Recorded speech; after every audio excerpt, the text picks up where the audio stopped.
ये सब पंज परमेश्वरी भगवान की जय। आचार्य कुंद कुंद भगवान की जय। आचार्य गुरुवर श्री विद्यासागर महाराज की जय। पूज्य सार महाराज की।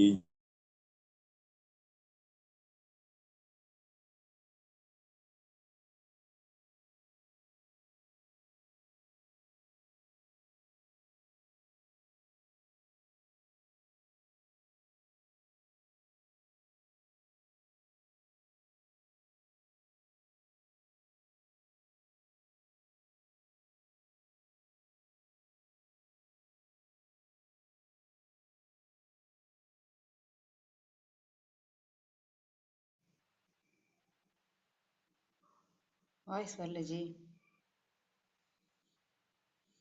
எல்லாருக்கும் வருதா?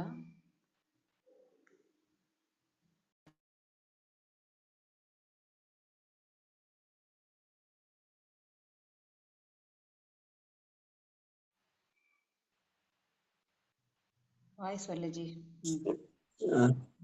ஸோ அப்போ ஒரு ஜீவன் பத்தி தர்மம் அதர்மம் பத்தி கேட்டோன்னு அவர் சொல்லின்னு இருந்தாரு. இப்படி இந்த கை ஜீவ சுப கர்மக்கு பிரபாவசே சொர்க்க ஜாத்தியக. சில ஜீவன்கள் வந்து புண்ணிய சுப கர்மத்தினால சொர்க்கம் போகிறது. சிலது வந்து வைபவம் அங்க போனா கூட பொறாமை உணர்வு காரணமாக மானசீக துக்கம் அடைகிறது. அதுக்கு ஆத்ம கல்யாணம் பத்திய ஞாபகம் வரமாட்டேன், சாமர்த்தியம் இல்லை அப்படின்னு சொன்னார். இப்படி உலகத்தினுடைய சமஸ்த ஜீவன்கள் இந்த சதுர்கதியில் மிகவும் துக்கத்தை அனுபவிக்கிறது. அஞ்சாவது கதியான மோட்சகதிக்கு சாதனைகளை மிக சில ஜீவன்களே செய்கிறது. ராகத்வேஷம் இல்லாத பீதராக பாவம், சம்பூர்ணமான பாவம் மற்றும் பாக்ய அபியந்தர பரிகிரகத்தை தியாகம் செய்வது, அஹிம்சை, அச்சௌரியம், சத்தியம், சீலம், அபரிக்கிரகம் என்று 5 மகாவிரதமும், சம்யக் தர்சனம், சம்யக் ஞானம், சம்யக் சாரித்திரம் என்று 3 ரத்னத்ரயமும் மோட்சத்துக்கு காரணமாகும். பகவான் சொன்னாரு, ரத்னத்ரயம் மோட்சத்துக்கு காரணம் 5 மகாவிரதங்கள். அதை அஹிம்சை, அச்சௌரியம், சத்தியம், சீலம், அபரிக்கிரகம், அபியந்தர பாக்ய பரிகிரகம், தியாகம், இது எல்லாமே மோட்சத்துக்கு காரணமான சாதனங்கள். முதல்ல கிரகஸ்த அவஸ்தையில விரதம், உபவாசம், யமம், நியமம் மூலமாக இந்த மகா சாதனைகளை நாம அபியாசம் செய்ய வேண்டும். என்ன சொல்றாரு? கிரகஸ்த நிலையில தான் இந்த விரதங்களை அபியாசம் செய்யணும். எது? அஹிம்சை, சத்தியம், இது மாதிரி திருடாமை, கொல்லாமை, திருடாமை, பொய்யாமை அப்படின்னு சொல்லக்கூடிய விரதங்களை அபியாசம் பண்ற இடம் எங்கன்னு கேட்டீங்கன்னா கிரகஸ்தன்.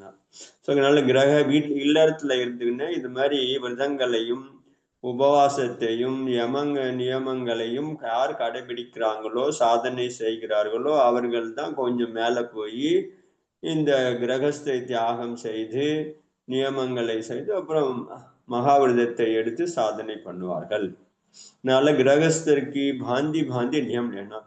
அதனால கிரகஸ்தர்கள் பாந்திக்கு நியம் லேனானா என்னன்னா, முடிந்த அளவுக்கு எப்பொழுதும் விரத நியமங்களோடு இருக்க வேண்டும் அப்படின்னு சொல்றாரு.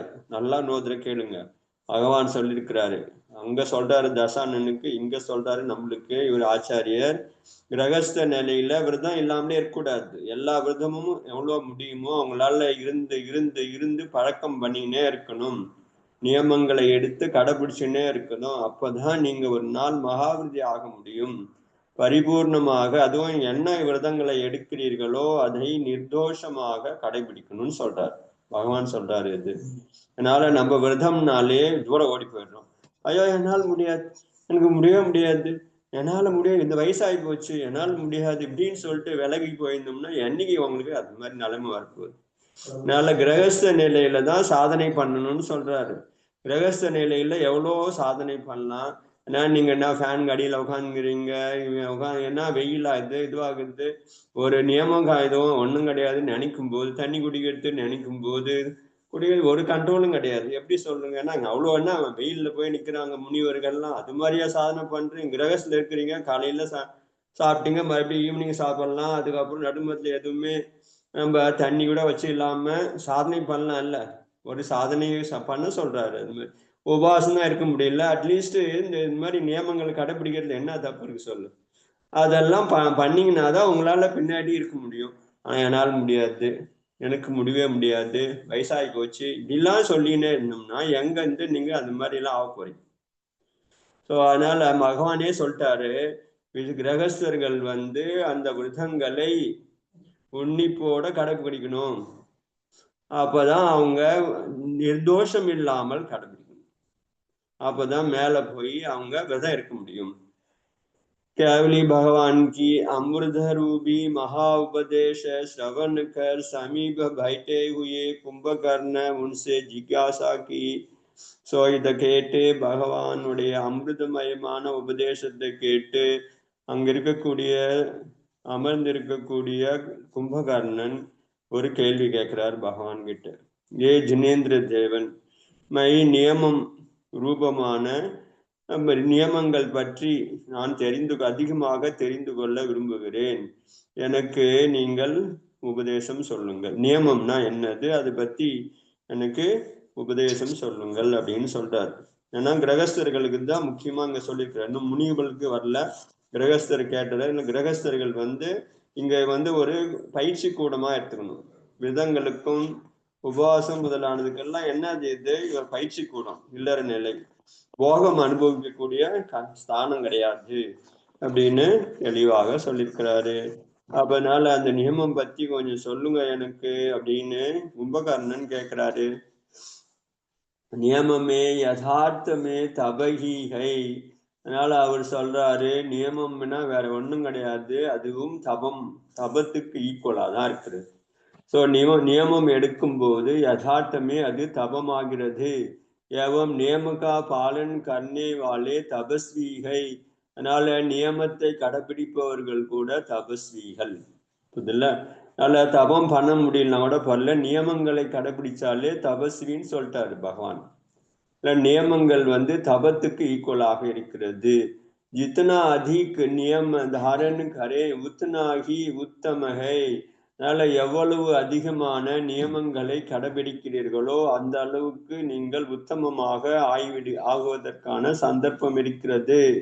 परंतु जो अल्प भी नियम पाले वह भी प्रशंसनीय है. அதனால நிறைய நியமங்களை எடுத்து கடைபிடிக்கிறவர்கள் உத்தமமானவர்கள் தான். ஆனாலும் அல்பமான நியமங்களை எடுத்து, சின்ன சின்ன நியமங்கள், அல்பமான நியமங்களை எடுத்து கடைபிடிப்பவர்கள் கூட பாராட்டுக்கு உரியவர்கள். किसी भी प्राणी के नियम धारण के बिना रहना योग्य नहीं है. எந்த ஒரு மனிதனும் எந்த ஒரு பிராணியும் நியமம் இல்லாமல் வாழ்வது யோக்கியம் கிடையாது. நல்ல வாழ்க்கைனா அதுவும் ஜெயனர்கள்லாம் நியமங்களோடு வாழ்பவர்கள் தான், அவங்க தான் ஜெயனர்களா சொல்றாங்க. அதனால ஒரு நியமம், என்னென்ன நியமம் இருக்குதோ முதல்ல என்னென்ன கட்டுப்பாடு வச்சுக்கணுங்களோ அதை எழுதிக்கின்னு இந்த நியமங்கள் என்கிட்ட இருக்கிறது வாழ்க்கையில, இன்னைக்கு நியமம், வாழ்நாள் முழுவதும் நியமம், அது மாதிரி நியமத்தோட இருக்கும்போது தான் வாழ்க்கை பயனுள்ளதாக இருக்கிறது. संसार एवं स्वर्ग की सर्वोत्कृष्ट भोग उपभोग सामग्री नियम को पालन करने से ही प्राप्ति होती है. சம்சாரத்திலையும் சரி, மோட்சத்திலையும் சொர்க்கத்துக்கும் சரி, சம்சாரத்துல இந்த உலகத்திலையும் சரி சொர்க்கத்திலையும் சரி உத்கிருஷ்டமான போக பொருள்கள், உபபோக பொருள்கள், சாமக்கிரிகள் நியமமாக யாருக்கு கிடைக்குதுன்னு கேட்டீங்கன்னா இது மாதிரி நியமங்களோடு எடுத்து கடைபிடிக்கிறவங்களுக்கு தான் எல்லாமே கிடைக்கிறது. ஸோ அப்படின்னு சொல்லியிருக்கிறார் பகவான். கேவலி பகவான் அனந்த வீரியக்கு உபதேசக்கோ ஸ்ரவணக்கர். ஸோ இப்படி நியமங்கள் எடுங்கன்னு சொல்லிட்டு பகவான் சொல்றார். நம்ம சொன்னோம்னா ஜி அவங்க அப்படிதான் சொல்லுவாங்க மலையில. பகவானே சொல்றாரு, எங்க நியமம் எடுங்க, இன்னைக்கு ஒரு நியமம் எடு, இன்னைக்கு ஒரு நியமம் எடு அப்படின்னு தான் சொல்லிங்கிறார் பகவான். பகவான் சொன்னதை நம்ம சொல்றோம். அதனால கேவலி பகவான் சொன்னதை கேட்டு, அனந்த வீரிய பகவான் உபதேசத்தை கேட்டு அங்கு கேட்டவர்கள் எல்லாருமே வித்யாதரர்கள், மனுஷர்கள், திரியஞ்சர்கள் எல்லாருமே பார்த்தீங்கன்னா ஆனந்தம் அடைந்தார்கள். ஸோ தர்மத்தை கேட்டு தேவர்கள் முதல் கொண்டு அங்கிருந்து எல்லாருமே ஆனந்தம் அடைந்தார்கள். இந்த உபதேசத்தினுடைய காரணமாக அநேகவர்கள் உத்தமமான மாணவ முனி பன்கையே, அங்க தர்மத்துல கேட்ட ஸ்ராவர்கள் நிறைய பேரு இந்த நியமம் எடுக்கணும்னு சொல்லிட்டு மகாவிரதம் எடுத்துட்டாங்க, முனி ஆயிட்டாங்க. கை கிரகஸ்த உத்தம தர்மாத்மா ஹோகையே, நிறைய பேர் கிரகஸ்தர்கள் உத்தமமான விரதங்களை பிரதிமாக்களை எடுத்தாங்க, தர்ம ஆத்மாவாக மாறினாங்க. அணுவிரதம் எடுத்தாங்க, சீலவிரதம் எடுத்தாங்க, பிரதிமா எடுத்தாங்க. तदा अनेकों ने केवली समझ भांति भांति की नियम धारण की. ஸோ நிறைய மனிதர்கள் அது மாதிரி கிரகஸ்த தர்மத்தை எடுக்க முடியலனா கூட சின்ன சின்ன விரதங்கள் முதல் பெரிய பெரிய விரதங்கள் வரை அவங்களால சக்திக்கு ஏற்ற மாதிரி ஒரு நியமங்களை எடுத்தாங்க. இன்னைக்கு இது மாதிரி பண்ற, அது மாதிரி உங்களால் என்ன சக்திக்கு முடியுமோ நியமங்களை எடுத்தாங்க. தர்மரத நாமக் முனினே தசானன் சேகா, தர்மரத் அப்படின்ற முனிவர் அங்க தசானன் உக்காந்துங்கிறாரு. எல்லாருமே சொல்றாங்க, ஆனா தசானன் வாயும் திறக்கல, ஒண்ணுமே இல்லை, அப்படியே கம்முன்னு உக்காந்துங்கிறாரு. இடிச்ச புலி மாதிரி. என்னடா அது தசானன் ஒண்ணுமே, எல்லாருமே சின்ன சின்னவங்களாம் எடுக்கிறாங்க, இவ்வளவு பெரிய ராஜாவாகிறாரு, இந்த ராஜா ஒண்ணுமே எடுக்க மாட்டேன்றாரு அப்படின்னு அந்த மகாராஜுக்கு நினைச்சாரு பொழுது அவர் சொல்றாரு, ஏ பத்ர, ஏ दशानन पद, हे भद्र तू भी अपनी शक्ति के अनुसार कुछ नियम धारण कर. எல்லாம் சின்ன சின்னவங்க கீழே இருக்கிற ராஜாக்கள், அதுக்கப்புறம் மக்கள், சின்ன சின்ன மனிதர்கள் எல்லாம் கூட அவங்க சக்திக்கு ஏற்ற மாதிரி பகவான் கிட்ட நியமம் எடுக்கிறாங்க. நீ ராஜாவா இருந்து இது மாதிரி பெரிய ராஜாவா இருந்து ஒரு சின்ன நியமம் கூட எடுக்க மாட்டேன்றிய, உன் சக்திக்கு ஏற்ற மாதிரி ஏதாவது ஒரு நியமம் எடு அப்படின்னு சொல்றாரு. इस धर्म रत्न रूबी जीव से तू भी कुछ रत्न संचय करो. இது மாதிரி தர்மம் என்ற ரத்தினம், அதுல இருந்து நீயும் கொஞ்சம் ரத்தினத்தை கிரகணம் செய்ய அப்படின்னு சொல்றாரு. அப்ப தசானன் சித்தமே விசாரணை லகே, அப்ப தசானன் சிந்தனையில பண்றாரு, மை கவுன்சா நியமலும் மை தோ கிசி भी योग्य नहीं है. அவர் நினைக்கிறார், நான் என்ன விரதம் எடுக்கிறது, எந்த விரதமும் என்னால எடுக்கிறதுக்கு யோக்கியம் கிடையாது, நான் யோக்கியம் கிடையாது. இப்படி சொல்றாங்கல்ல, என்ன நம்மளால ஒண்ணும் வாட்ட முடியாது, என்னால விரதமா அதெல்லாம் ஒண்ணுமே முடியாது, சின்ன விரதம் கூட முடியவே முடியாது அப்படின்ற மாதிரி அவரும் ஆயிட்டாரு தசானன். ஐயோ என்னால ஒரு விரதமும் இருக்க முடியாது, விரதமா என்னால அதெல்லாம் ஒண்ணும் முடியாது, நான் எவ்வளவு பெரிய ராஜா போய் விரதம் எப்படி இருக்க முடியும் அப்படின்னு நினைக்கிறாரு. அப்புறம் பகவத் சரி எல்லாருமே கேட்கும்போது நம்ம மகாராஜ் வேற சொல்றாரு எடு எடுன்னு சொல்லினே கிடையாது. அப்படி யோசனை பண்ணி பாக்குறாரு. தசானன் சொல்றாரு, சரி நம்மளுக்கு முடிஞ்சது ஒரு சின்ன விரதமாவது எடுப்போம் அப்படின்னு சொல்லிட்டு, பரநாரி அத்தியந்த ரூபவதி ஹோ தோ பி மை உஸ்ஸே பலாத்கார நகி கருங்கா. என்ன ஒரு விரதம் எடுத்தாரு அவரு, பரநாரி அதாவது மற்றவருடைய மனைவி, பரஸ்திரீ, அவள் எவ்வளவுதான் அழகாக இருந்தாலும் அவளோடு நான் பலாத்காரமாக பண்ண மாட்டேன், அவள் விரும்பாமல் நான் பலாத்காரமாக பண்ண மாட்டேன், இது பண்ணலாம் அப்படின்னு நினைச்சார் அவர். इस प्रकार दासानन देव मनुष्य एवं असुरों की साक्षी में केवली की भक्ति पूर्वक नमस्कार पर कहा. சரி நினைச்சிட்டு பகவான் சாஸ்திரி எல்லாருமே அங்க இருக்கிறாங்க, தேவர்கள், மனுஷர்கள், முனிகள் எல்லாருடைய முன்னிலையிலையும் பக்தி பூர்வமாக பகவான் கேவலி பகவானை நமஸ்காரம் செய்து, மேரே एक नियम है कि मैं अभिसार इच्छा रहित परनारी की सेवन कदापि नहीं करूंगा. நான் பகவானுக்கு நமஸ்காரம் பண்ணி எடுத்துக்கிற சொல்றாரு, நான் ஒரு நியமம் எடுக்கிறேன், இதான் ஃபர்ஸ்ட் டைம் இந்த ஜென்மத்தில் எடுக்கிறார் அவரு. நியமம் எடுக்கிறேன், நான் என்னை விரும்பாத எந்த ஒரு பெண்ணையும் ஸ்திரீயையும் நான் பலவந்தமாக, எனக்கு வற்புறுத்தி பலவந்தமாக நான் அனுபவம் செய்ய மாட்டேன் அப்படின்னு எடுக்கிறாங்க. कुंभकर्णन धर्म वृद्धि करने वाले अनेक नियम धारण करा. கும்பகர்ணன் என்ன பண்றாரு, தர்ம விருத்தியை செய்யக்கூடிய அநேக விதமான நியமங்களை எடுக்கிறாரு. இப்படி கேவலி பகவான் தர்மோபதேசத்தை கேட்டு தசானன் நியமவழி ரூபி ரத்ன தாரன்கர் லோகாமே லோட் கயா. சார் ஏதோ ஒரு சின்ன நியமம், அது மாதிரி இந்த தர்மோபதேசத்தை கேட்டதுனால ஒரு நியமத்தை தசானன் கூட எடுத்தாரு. இது மாதிரி அது பெரிய நியமம் கிடையாது, அது சின்ன நியமம். அவரு என்னன்னா, என்னை விரும்பாத பெண்கள் உலகத்தில் இருக்கிறார்களா அப்படின்னு ஒரு அகங்காரம் இருந்துதான். அழகு, வீரம், தைரியம் சார் நமக்கு நினைச்சு அது பொண்ணு வராம இருக்குமா எந்த பெண்ணும்?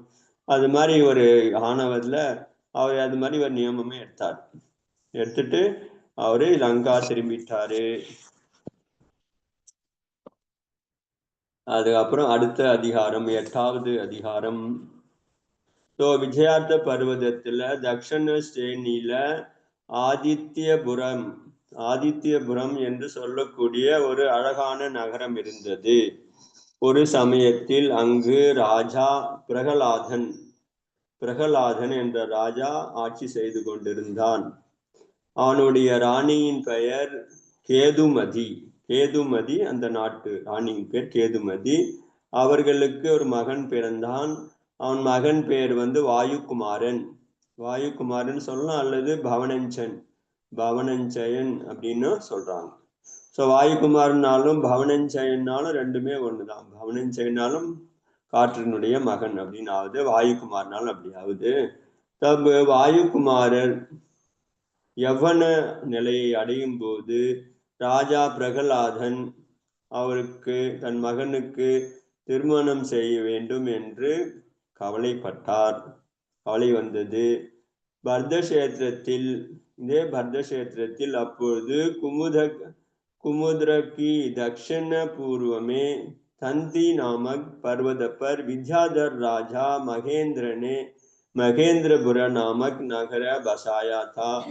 அந்த சமயத்துல பர்தக்ஷேத்திரத்துல சமுத்திரத்தின் தெற்கு பக்கம் பர்வதத்து ஒரு மலை மீது ஒரு நகரம் இருந்தது. அதுக்கு பேரு தந்தி நாமக் ஒரு மலை மீது வித்யாதர ராஜா மகேந்திரபுரம் அப்படின்னு ஒரு மகேந்திரபுரம்னு ஒரு நகரம் இருந்தது. அதுக்கு ராஜாவாக இருந்தாரு. அவருக்கு ராஜதானி இருந்தது. உஸ்கி ராணி கா நாம் கிரயவேகா. அவனுடைய மனைவி பெயர் ஹிருதயவேகான்னு ஒரு மனைவி இருந்தாங்க. ராஜா மகேந்திரனுக்கு அரிந்தமாதி சௌபுத்திர, அவருக்கு 100 மகன்கள் இருந்தாங்க. மகேந்திரனுக்கு 100 மகன்கள் இருந்தாங்க. அவங்க முதல் பேர் அரிந்தமாதி 100 மகன்களும் அஞ்சனான்னு சொல்லுவாங்க, அஞ்சனின்னு சொல்லக்கூடிய ஒரு அழகான குணவானான பெண்ணும் இருந்தாள். அஞ்சனி விவாகத்துக்கு யோகியமானாரு. ராஜா மகேந்திரன் தன்னுடைய புத்திசாலி மந்திரிகளை கூப்பிட்டு, நீங்கள் என்னுடைய மகளுக்கு தகுதியான வரன் யாரு என்று சொல்லுங்கள். அதனால் என் மகள் இப்போது அஞ்சனி திருமணத்துக்கு யோகியமாக இருக்கிறார். நீங்க யாருக்கு உங்களுக்கு தெரிஞ்சது சொல்லுங்க அப்படின்னு கேட்கிறாரு. அப்ப நிருபபதி ராஜா வச்சனத்தை கேட்டு அமரசாகர் என்னக்கூடிய ஒரு மந்திரி சொல்றாரு, இந்த அழகான கன்னியை ராட்சச வம்சத்தின் தலைவரான தசானனுக்கு கொடுக்க யோக்கியமானவள் அப்படின்றாரு. வித்யாதர சுவாமி அவரு, ஏன்னா வித்யாதருக்கெல்லாம் சுவாமியாக இருக்கிறாரு, அவரோடு சம்பந்தம் வைத்து கொண்டால் உங்களுக்கு இந்த பூமியில் பேரும் புகழும் வரும். அதனால உங்களுடைய மகளை தசானனுக்கு கொடுக்கலாம். அல்லது உஸ்கி புத்திர, அல்லது அவனுடைய மகன் இந்திரஜித்துக்கோ அல்லது மேகநாதக்கோ நீங்கள் கன்னியாரத்னத்தை பிரதானமா. ஸோ தசானனுக்கும் கொடுக்கலாம், அல்லது அவன் பையனுங்க இருக்கிறானுங்க 2 பேர், இந்திரஜித் ஒருத்தர் இருக்கிறானுங்க, மேகநாதன் ஒருத்தர் இருக்கிறாங்க. 2 பேருக்குள்ள யாருக்கா ஒருத்தர் கூட கொடுக்கலாம். இது உங்களுக்கு மனசுல இதுவும் பிடிக்கலன்னா நீங்க என்ன பண்ணுங்க, சுயம்பரம் நடத்தலாம். அதுல எந்த எல்லா ராஜாவும் கூப்பிடலாம், எந்த ராஜாவை பிடிச்சிருக்குதோ அஞ்சனிக்கு அவளை மாலை விட்டு அவளுக்கு கணவன் ஆக்கிக்கலாம் அப்படின்னு சொல்லிட்டாங்க. சுயம்பரம் பண்ணிக்கலாம்னு சொல்லிட்டாங்க. ஸ்வயம் வரம், சுயமாகவே வரத்தை தேடுறது. அப்பொழுது இப்போ சுயம்பரம் நடக்கிறது, ஆனா வேற ஃபார்ம்ல இருக்குது சுயம்பரம். அப்ப என்ன பண்ணுவாங்க, ராஜாக்கள்லாம் கூட்டின்னு வந்து நீ சுயமாகவே வரன் தேடிக்கோன்னு சொல்லுவாங்க. இப்ப கூட்டின்னு வந்ததெல்லாம் அவசியமே கிடையாது. இப்ப எல்லாருமே சுயம் வரனை தேடிக்கொள்கிறார், அவங்களே கூட்டிக்கிறாங்க, அவ்வளவுதான். சுயம் வரம் என்னங்க அது, என்னங்க அந்த காலத்திலே இருந்ததுங்க சுயம் வரம், இந்த காலத்துலயும் சுயம் வரம். அங்க ஆபீஸ்ல பார்த்தீங்களா வரன் தேடிக்கினாங்க, சுயம் வரன் அப்படின்னு ஆயிப்போச்சு. ஸோ அப்ப ராஜா சொல்றார் சுயம்பரம் பண்ணிடலான்னு. அப்ப மகா பண்டித சுமதி அப்படின்னு சொல்லக்கூடிய ஒரு மந்திரி சொல்றாரு, நிவேதன் பண்றாரு, ஏ தேவரே, நம்ம முதல்ல இந்த தசானன் அவனுக்கு ஏற்கனவே கல்யாணம் ஆகி நிறைய ராணி இருக்கிறாங்க, 16,000கணக்கான ராணிகள் இருக்கிறாங்க. அங்க போயிட்டு நம்ம பெண்ணை 100ல் 1 1000ல் 1 நம்ம சேர்க்கறது நல்லது கிடையாது. அது மட்டும் கிடையாது, அவன் ரொம்ப அகங்காரி. அப்புறம் அங்க போய் நம்முடைய பெண்ணை கொடுக்கறது எனக்கு உச்சிதமாக தெரியல. அவன் ஏற்கனவே அத்தனை 1000 மனைவியோட இருக்கிறான், அவனுக்கு போய் இன்னொருத்தர் நம்ம பெண்ணு ஏன் கொடுக்கணும், வேணாம். கன்னியாய் அதுக்கப்புறம் பார்க்கணும், நம்மளுடைய பெண்ணுடைய வயசு அவன் வயசு பார்க்கும்போது அவன் வயசு அதிகம். அவனும் ஏற்கனவே அவனுக்கு மகன் இருக்கிறாங்க, ஏற்கனவே அவனுக்கு மகள்லாம் இருக்கிறாங்க, மகள கல்யாணம் பண்ணி மாப்பிள்ளலாம் எடுத்துட்டாங்க, அவனுக்கு போய் திரும்ப பொண்ணு கொடுக்க சொல்றேங்க, என்னப்பா நியாயம் இது? அதெல்லாம் ஒண்ணும் கிடையாது, அவங்களாம் கொடுக்க கூடாது. அதே இந்த சம்பந்தம் அயோக்கியமே, சர்வதா அயோக்கியமே, யோக்கியம் கிடையாது. அதனால அந்த ராஜா இந்திரஜித், அவனுடைய மகன் இந்திரஜித்தோ மேகநாதனோ பத்தி நீங்க ஒன்றும் கேட்கணும்னு அவசியம் கிடையாது. ஏன்னா அவங்க பவிஷ்யத்துல 2 பேருமே விரோதி ஆயிடுவாங்களோ அல்லது அது மாதிரி ஏதோ ஒண்ணு நான் சொல்லிடுறாங்க. அதனால அந்த அந்த பக்கமே போகக்கூடாது, அந்த ராஜா குடும்பத்துல நமக்கு வேணாம் அப்படின்னு சொல்லிட்டாரு அவரு அந்த மந்திரி. அந்திமே கடைசியில சந்தேக பராக் இன்னொரு சந்தேக பராக்னு இன்னொரு மந்திரி சொல்றாரு, ஆதித்யபுரத்துல ராஜா பிரகலாதனுடைய மகன் வாயுகுமாரன் இருக்கிறான், பவனஞ்சன், அவனுக்கு நம்மளுடைய பெண்ணை கொடுக்கலாம் அப்படின்னு சொல்றாரு அவரு. ராஜாவும் இது சம்பந்தமாக சரி, இது நல்ல நீங்க சொன்னது கரெக்டா இருக்கிறது, ஆதித்யபுர ராஜாவும் எனக்கு தெரியும், பழக்கமானவன் தான், அவனுக்கு ஒரு பையன் இருக்கிறான்னு தெரியும், சரி ஞாபகப்படுத்தினீங்க, அதனால ரொம்ப நல்லது நான் அப்படின்னு சொல்லிட்டு அவனை புகழ்ந்தாரு. ஒரு சமயம் இந்த ராஜா மகேந்திர வித்யாதர ராஜா தானே, கைலாசகிரியில போய் சைத்தியாலயத்துக்கு வந்தனை செய்து கொண்டிருக்கிறார் போயிருக்கிறாரு. அப்ப சயோகத்தின் காரணமாக அந்த பிரகலாத ராஜாவும் தன்னுடைய படையோட அது அங்க எங்கேயோ போயிருக்கிறார், அவரும் அங்க வரார் தர்சனத்துக்கு, பகவான் தர்சனம் பண்றதுக்கு கைலாச மலைக்கு. 2 பேருமே ஒருத்தருக்கு ஒருத்தர் குஷலத்தை கொஞ்சம் பழக்கமானவங்க. அதுக்கப்புறம் விசாரிச்சுக்கிறாங்க, சம்பந்தம் எப்படி இருக்கீங்கன்னு கேட்குறாங்க, 2 பேருமே பேசிக்கிறாங்க. அப்பொழுது ராஜா மகேந்திரன் சொல்றாரு, ஏ மித்ரன் நண்பனே, குஷால், என்னை பத்தி எப்படி இருக்கிறேன்னு கேட்குறேன், நான் என்ன சொல்வேன்? ஏன் கேட்டீங்கன்னா, எனக்கு ஒரு பெண் இருக்கிறாள், வயதுக்கு வந்த பெண்ணு, அவள் விவாகத்துக்கு யோக்கியமானவள் இருக்கிறாள், அவளை ஒரு நல்லவன் கையில பிடிச்சு கொடுக்கறதுக்காக நான் கொஞ்சம் வியாக்குலமாக இருக்கிறேன், கவலையில இருக்கிறேன். எனக்கு அந்த கன்னியை இருக்கிறாளே, அந்த கன்னியைக்கு நல்ல வரன் பார்க்கணும், அது மாதிரி நல்ல குடும்பம் வேண்டும். மந்திரி எல்லாம் சொல்லியிருக்கிறாங்க, சிந்தனை பண்ணி பார்க்கும்போது உன்னுடைய மகன் வாயுகுமாரன் பொருத்தமானவர்கள் சொல்லிட்டு மந்திரிகள் சொல்லியிருக்கிறார்கள். அதனால நானும் உங்களோட அது சம்பந்தமா பேசணும்னு நினைச்சேன், நீங்களே வந்துட்டீங்க, எதற்கு அவன் பார்த்ததுல எனக்கு ரொம்ப சந்தோஷமா ஆயிடுச்சு அப்படின்னு ராஜா பிரகலாதன் சொல்றாரு. அதை கேட்டு அந்த மகேந்திரன் சொன்னதை கேட்டு ராஜா பிரகலாதன் சொல்றாரு, அகோமித்ரன், அவன் நண்பனே, நானும் என்னுடைய மகனுக்கு விவாகம் செய்வதற்காக கவலையில இருக்கிறேன். நம்ம 2 பேர் நீயே சொன்னதுனால எனக்கும் 100%, எனக்கு முழு % ஒத்துக்கிறேன், நானு எனக்கும் சம்மதம், அதனால நம்ம ஒன்றும் பண்ண வேணாம், முடிச்சுக்கலாம் திருமணத்தை அப்படின்னு சொல்லி எனக்கு சந்தோஷம் ஆயிடுச்சுன்னு சொல்றாங்க. அப்ப இவர் சொல்றார், நீங்கள் கட்டளையிடுங்கள், இவர் சொல்றார், நண்பர்கள் கட்டளையிடுங்கள், நான் சகஜமாகவே ஏற்றுக்கொள்கிறேன். உங்கள் பெண்ணை நீங்க கொடுக்குறேன்னு சொல்லுங்க, நான் ஏத்துக்கிறேன். தற்கால 2 பேருமே என்ன பண்றாங்க, அங்க இருக்கக்கூடிய ஜோதிஷியோசே, அங்க இருக்கிற ஜோதிடர்கள், அதுக்கப்புறம் நியமங்க அதெல்லாம் இருக்காங்கல்ல, அவங்களோட கூட்டி நம்ம இந்த பொண்ணுக்கு பையனுக்கும் பொருத்தம் எல்லாமே அங்க இது மாதிரி ஜோதிஷர்கள்கிட்ட பராமர்சம் பண்ணி, சரி ஓகே நல்ல முகூர்த்தம் சொல்லு அப்படின்றாங்க. ஏன்னா ஏற்கனவே முடிவு பண்ணிட்டாங்க. ஆனா ஜோதிஷர்கிட்ட கேட்குறாங்க, ஏன்ப்பா முகூர்த்தம் நல்லா இருக்குது, திதி நல்லா இருக்குது, என்னைக்கு கல்யாணம் பண்ணலாம் அப்படின்னு சொல்லிட்டு கேட்குறாங்க. அப்பா இன்னும் கேட்கல, பிள்ளைங்க பொண்ணுங்கிட்டையும் கேட்கல. அப்பா அம்மாவே பொண்ணு முடிவு பண்ணிட்டாங்க. அவர் என்ன சொல்றாரு, எங்க நல்ல முகூர்த்தம் தானே, இன்னும் 3 நாள் கழிச்சு ஒரு நல்ல முகூர்த்தம் வருது, என்ன சொல்லுங்க அப்படின்னு சொல்லிட்டாரு. ஸோ அதனால ஜோதிஷர் என்ன சொல்லிட்டாங்க, முகூர்த்தம் பார்த்து கொடுத்துட்டாங்க. वायुकुमार अंजन रूभा अंजनी की रूप सौंदर्य की वृद्धांत सुनकर उसे देखने की व्याकुल हो उठा एवं काम की वशीभूत होकर 3 दिन व्यतीत करने में भी असमर्थ हो गया. சரின்னு சொல்லிட்டு 2 பேரும் சரி முடிவு பண்ணி அவங்க செய்தி தான் நிச்சயம் பண்ணிட்டாங்க. அங்கேயே கைலாஷ மலையில நிச்சயம் பண்ணிட்டாங்க, பேசி முடிச்சுட்டாங்க. ஸோ 2 பேரும் போன உடனே பையன்கிட்ட சொல்றாரு, அப்பா தபார் நாங்க இந்த அழகான இவங்களை பத்தி அஞ்சனாவை தான் உனக்கு நான் பாத்துக்கிறேன், நீ தான் கல்யாணம், உங்க முகூர்த்தமும் முடிச்சாச்சு, இந்த 3 நாள் கழிச்சு கல்யாணம் அப்படின்னு சொல்லிட்டு உனக்கு திருமணம் நடக்க போகிறது அப்படின்னு சொல்லிட்டாங்க.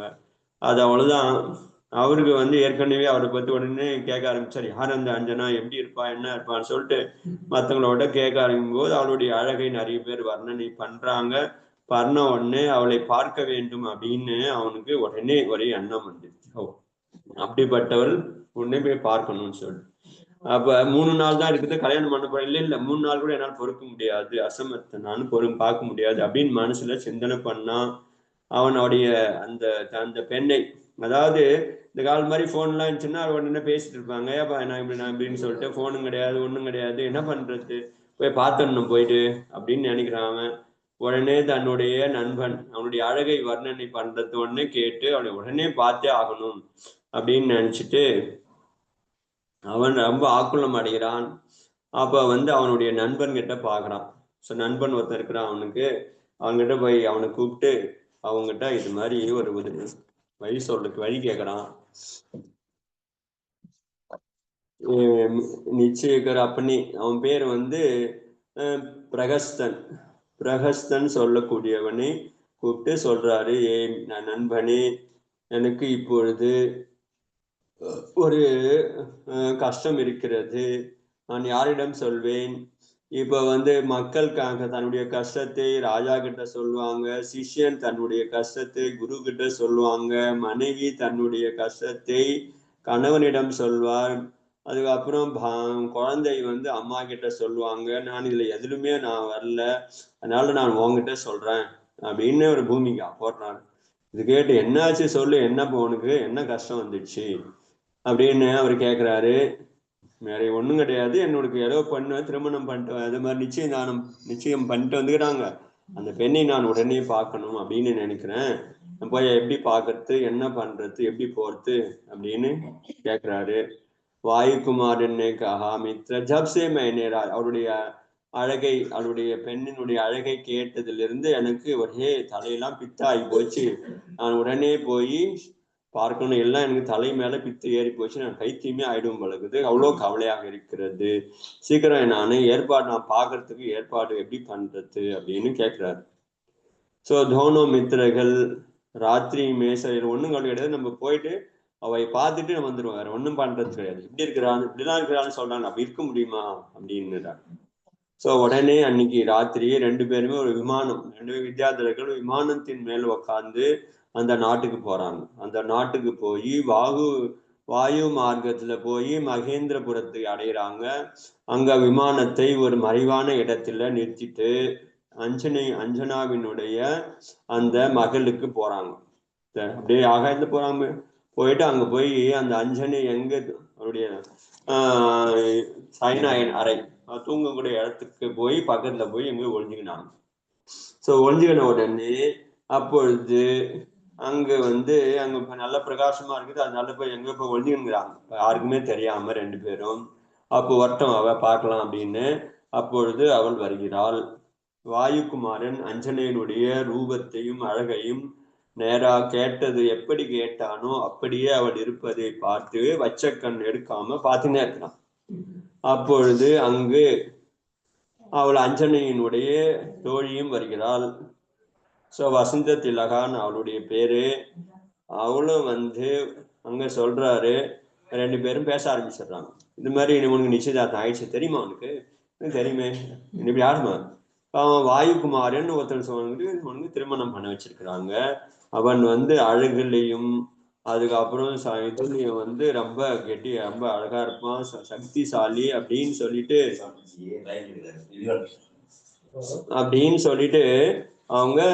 அவ சொல்லினேங்கிறா. இவனுடைய அழகை பத்தி வர்ணனை பண்றா. அவளுடைய ஒவ்வொரு அங்கமும் இவருக்கு இவ வர்ணனை பண்ண அஞ்சனி கம்முன்னு இருக்கிறா, ஒண்ணுமே சொல்ல. அப்பொழுது இன்னொரு தோழி வரா. அவ பேரு மிஸ்டர் கேசினி. மிஸ்டர் கேசினின்னு சொல்லிட்டு ஒருத்தர் வசந்தத்திலாக்கு அவளை சொல்றதை கேட்டு இவ கண்டனம் பண்றான். நீ என்ன சொல்ற? நீ எப்போ சொன்னாங்கன்னா நம்மளுக்கு எதிர் பேசுறதுக்கு ஒரு ஆள் இருப்பாங்கல்ல, பிடிக்காது. நீங்க சொன்னாங்கன்னா இன்னொன்னு, அம்மா நீ சொல்ல வந்துட்டியா, உனக்கு தான் தெரியும், எனக்கு தெரியாதா அப்படின்னு. ஸோ அது மாதிரி அவ என்ன பண்றா, ஆமா நீ சொல்ல வந்துட்டியா அவனை பத்தி, இன்னும் பாரு இந்த ராஜாவுக்கு கொஞ்சம் கூட இதுவே கிடையாது, உங்க அப்பா இருக்கிறாரு சரியாக கிடையாது. வாயுகுமாரன் இத்தனை அதிகமா பிரசம்சை பண்றதுக்கு அவன் யோக்கியமே கிடையாது. அஞ்சனாவுக்கு சம்பந்தமா எனக்கு நான் தெரிஞ்ச வரைக்கும் வித்யுத் பிரபா அப்படின்னு ஒருத்தர் ராஜா இருந்தார். ராஜாவுடைய பகன் இருக்கிறாரு. அவன் வித்யுத் பிரபா வாயுகுமாரனையும் ஒப்பிட்டு பார்த்தீங்கன்னா இவரு சமுத்திரம், இவரு சின்ன ஒரு குளத்துக்கு சமம். ஸோ அந்த வித்யுத் பிராமனுடைய அழகு என்ன அழகு, அவனுடைய வினயம், அவனுடைய சக்தி எல்லாமே அருமையா, அவ்வளோ அழகா இருக்கும். இவனுக்கு முன்னாடி தூசு மாதிரி பவனஞ்சன். ராஜா ஏன் பெண்ணை அவர் கொடுக்கல அப்படின்னு கேட்டான்னா, யாரோ ஒரு நிமித்த ஜானியை போய் கேட்டாராம் அவங்க அப்பா. அவர் சொல்லிட்டாராம், இவருக்கு சீக்கிரமே இவன் வைராக்கியமாகி முனி ஆயிடுவாரு அப்படின்னு அந்த ஜோதிடர் சொன்னதுனால இவன் சீக்கிரமா ஆயிட போறான்னு சொல்லிட்டு அவங்க அப்பா அதை விட்டுட்டு வேற இடத்துக்கு போயிட்டாரு. அந்த பயத்தினால்தான் உன்னை கொடுக்காம போயிட்டாரு. அவன் மட்டும் உனக்கு கிடைச்சிருந்தனா என்ன உனக்கு அப்படின்னு சொல்லிட்டு அந்த வித்யுத் பிரபாவை பத்தி சொல்றார். கொஞ்ச நேரம் வாழ்ந்தா கூட, ஒரு நாள் வாழ்ந்தா கூட அது மாதிரி ஆள் கூட வாழுங்க. அதுக்கப்புறம் இவன் பலவீனமானவங்க சுத்திர மனுஷங்களோட நீண்ட காலம் வாழறதுக்கு என்ன பிரயோஜனம் இருக்கிறது? வாழ்ந்தால் அது மாதிரி ஒரு மகா ஆளுங்களோட வாழணும் அப்படின்னு இவ வேற கொஞ்சம் அப்படி அவளை கட் பண்ணி விடுறாங்க. 2 பேருக்குமே அப்படி பேசுறாங்க ஒருத்தங்க. ஆனா இவ கம்முன்னு இருக்கிறான், ஒண்ணு சொல்ல. மிஸ்டர் கேசரின் இந்த வசனத்தை பவனஞ்சன் கேட்டான். ஏன்னா அவன் ஒளிஞ்சிருந்து கேட்கறான்னு அவனுக்கு ரொம்ப கோபம் வந்துடுது. கோபம் வந்த உடனே தன்னுடைய வாளை உருவி என்ன பண்றான் பாரு, என்னை பத்தி இப்படி அவமானம் பண்றா பேசுறாளே அப்படின்னு சொல்லிட்டு அவன் சொல்லும் போது பிரகஸ்தன் சொல்றா, தடுக்கிறான். நீ இது மாதிரி துச்சமான தாசி அவ வேலை செய்யக்கூடிய வேலைக்காரி தாசி. அவ சொல்றமான பேச்ச கேட்டு நிந்தனை பண்றத கேட்டு நீ கோவப்படக்கூடாது. அதனால இவன் என்ன சொல்றாரு, தபாரி தாசி தான் நிந்தனை பண்ணான்னா இந்த அஞ்சனா இருக்கிறாள் அவ கேட்டுன்னு கம்முனியா இருந்தா. அவ கேட்டு நீ கம்னு இருந்தானா என்ன அர்த்தம்?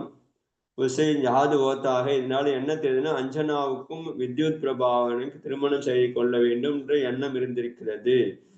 இந்த 2 பேருக்குமே என்ன பண்றேன் பார், 2 பேருமே என்னை நிந்தனை பண்ணாங்க, 2 பேருமே ஒழிச்சிடுறேன் பாரு அப்படின்னு சொல்லிட்டு வாழை விடின்னு போகும்போது அவன் தடுக்கிறான். அப்படிலாம் பண்ணக்கூடாது. நான் பெண்கள், குழந்தைகள், விலங்குகள், துர்லபமான மனிதர்களை, சக்தி பலவீனமானவர்களை நம்ம வதை செய்யக்கூடாது. வீரர்கள் வதை செய்யக்கூடாது. நீ தீரன், வீரன், நல்ல குலத்துல பிறந்த மனிதன். நீங்க இது மாதிரி ஒரு சின்ன பெண்ணை கொல்றதுக்கு நம்ம என்ன வீரம் இருக்கிறது? அது மாதிரி நீ போகக்கூடாது அப்படின்னு சொல்லிட்டு அவனை அங்கேயே தடுத்துட்டு 2 பேரும் மன்னிச்சிடுங்க, அவளை மன்னிச்சிடுவா, நம்ம போலாம் அப்படின்னு சொல்லிட்டு அவனை கூட்டின்னு வந்துடுறாரு. ஸோ அது மாதிரி அங்க இருக்கக்கூடாது வா அப்படின்னு. அப்படியே பிரகஸ்தனும் அவனோட நண்பர்கிட்ட கோபத்தை சாந்தி அடைஞ்சிட்டான் சொன்னது கேட்டு. சரி, அதனால எங்கும் ஒண்ணுமே பேசாம கொள்ளாம பவனஞ்சன் திரும்பிட்டான். दोनों जैसी आए थे वैसे ही गुप्त எப்படி தெரியாம அந்த இடத்துக்கு மகளுக்கு போனாங்களோ அதே மாதிரியே தெரியாமலே திரும்பி விமானத்துல உட்காந்து வந்துடுறாங்க. ஸோ வரும்போது 3 நாள் திருமணம் இருக்கிறதுனால என்ன பண்றாங்க, சேனையோடு புறப்பட்டாங்க. இந்த அவங்க அப்பா என்ன பண்றாரு, வா வா நம்ம பயணம் எல்லாம் புறப்பட்டு வராங்க. புறப்பட்டு வந்து ஒரு இடத்துல தங்கியிருக்கிறாங்க. முன்னாடி 1 நாள் 2 நாள் முன்னாடியே போறதுக்காக தன்னுடைய எல்லா உறவினர்கள் எல்லாம் எல்லாத்தையும் சேர்ந்து அவங்க புறப்பட்டு பாதி தூரம் வந்துட்டு கொஞ்ச தூரம் வந்துட்டுக்கிறாங்க. ஆனா பவனஞ்சனுக்கு வாயுகுமாரனுக்கு ஒரு பிராந்தி வந்துடுச்சு. அஞ்சனா வந்து நம்ம மீது அவளுக்கு பிரியம் இல்லை. பிரியம் இருந்துச்சுன்னா இந்த மாதிரி இந்த திருமணத்துல அவளுக்கு இப்ப சொல்றாங்கல்ல, இப்ப பசங்களாம் என்ன சொல்றாங்க, அது மாதிரி ஃபோன் பண்ணி பேசுவாங்களே, ஏமா உனக்கு பிடிச்சிருக்குது என்ன பிடிக்கலையா, அப்ப நீ யாரு மேலேயோ நீ மனசுல வச்சுங்கிற, அதனாலதான் எனக்கு பிடிக்கல அப்படின்னு இப்ப சொல்றாங்கல்ல. அது மாதிரி அவனு நினைச்சுக்கணும், அஞ்சனா வந்து யாரையோ மனசுல வச்சுங்கிற, அதனாலதான் இவன் என்னை பத்தி ஏதோ திருமணம் ஆகக்கூடியவனை பத்தி இது மாதிரி கண்ணா பின்னான்னு பேசினா கூட அவ வந்து அதெல்லாம் ஒண்ணும் சொல்லக்கூடாது, அப்படி அவன் வீட்டுக்கு ஆக போறாரு எதுவும் சொல்லவே இல்லையே. அதனால அவளுக்கும் அவருடைய மனசுல வந்து யாரையோ அப்படிதான் நினைச்சுட்டு இருக்கிறாப்புல. அதனால அந்த பெண்ணோட எதுக்கு திருமணம் நம்மளுக்கு வேணும், வேண்டாம் அப்படின்னு அவன் நினைக்கிறான். तुझे भी अपने हृदय से उसकी अनुरक्त निकाल देना चाहिए. நாளை எப்படி எப்போது அந்த பெண்ணை இன்னொருத்தனோட மனசுல வச்சுட்டு இருக்கிறாளோ அப்ப நம்ம மட்டும் எதுக்கு அந்த பெண்ணை மனசுல வச்சிருக்கணும், நம்மளும் தியாகம் பண்ணிடுவோம் அப்படின்னு நினைச்சு தியாகம் பண்ணிட்டான். நீதிகார் என்ன சொல்றார்கள், துஷ்ட ராஜாவுக்கு சேவை செய்வது, சத்ருவினுடைய ஆதரவில வாழறது, சிதிலாச்சாரம் உள்ள நண்பனுடன் இருப்பது, அதே மாதிரி ஆசை இல்லாத பெண்ணோட வாழ்வு, அதாவது அவங்க பிரியம் இல்லாத பெண் இருக்கிறாங்களோ அவங்களோட வாழ்வது என்னைக்குமே சுகத்துக்கு காரணம் கிடையாதுன்னு சொல்லியிருக்கிறாங்க. அது மாதிரி இவனு நினைக்கிறான், சிந்தனை பண்றான். போதை உள்ள வைத்தியர், அப்புறம் வந்து அடங்காத, அதாவது பழக்கத்துக்கு இல்லாம அடங்காத யானை, துஷ்ட மனுஷர்கள், இம்சை செய்யக்கூடிய தர்மம், மூர்க்க மனிதர்கள், பாலராஜை ராஜா பையன் ராஜாவா இருக்கிற பாலராஜா, மற்றும் பர புருஷ அனுருக்த நாரி, மற்றவனோடு ஆசை உள்ள பெண், இவர்களை தியாகம் செய்ய வேண்டும். இவர்கள் மேல வச்சு அவங்க மேல மனசுல ராகம் வைக்கக்கூடாது, தியாகம் செய்ய வேண்டும்னு சொல்லியிருக்கிறாங்க நீதி நூல்ல. அதனால இப்படி பலவிதமாக பவனஞ்சன் சிந்தனை பண்ணி சங்கல்ப விகல்பத்துல மூழ்கி போயிட்டான். உடனே அவன் வந்து நேரா வந்து அவங்க நண்பன் சொல்லிடுறான், நம்மளுடைய ஆளெல்லாம் புறப்பட்டு வந்துட்டாங்க, பாதி தூரம் வந்துட்டாங்க, நைட்ல எங்க தங்கியிருக்கிறாங்க, எல்லாரையுமே சொல்லு, எல்லாம் திரும்பி அவங்க நம்ம நாட்டுக்கு போயிட்டு சொல்லு, எனக்கு இந்த திருமணத்துல இன்ட்ரெஸ்ட் கிடையாது, நீ சொல்லிடு, எல்லாரையும் திரும்பி போய் சொல்லிடுன்னு சொல்லிட்டாரு. ஆஹோ மித்ரே யஹான்சி, ஏன்னா 3 நாள் ஆயிடுச்சுன்னு 2 நாள் தான் இருக்கிறது, 2 நாளுக்குள்ளார என்ன ஆயிடுப்போது, திரும்பி வந்துனாங்கிற அந்த சம்பந்தத்தை திரும்பி வீட்டுக்கு அனுப்புடு, அப்படி எல்லாரும் வீட்டுக்கு கூட்டு வந்துரு அப்படின்னு சொல்றதுக்கு அங்க போய் சொல்லிட்டாங்க. இது மாதிரி அந்த படையும் திரும்ப தயாராயிடுச்சு.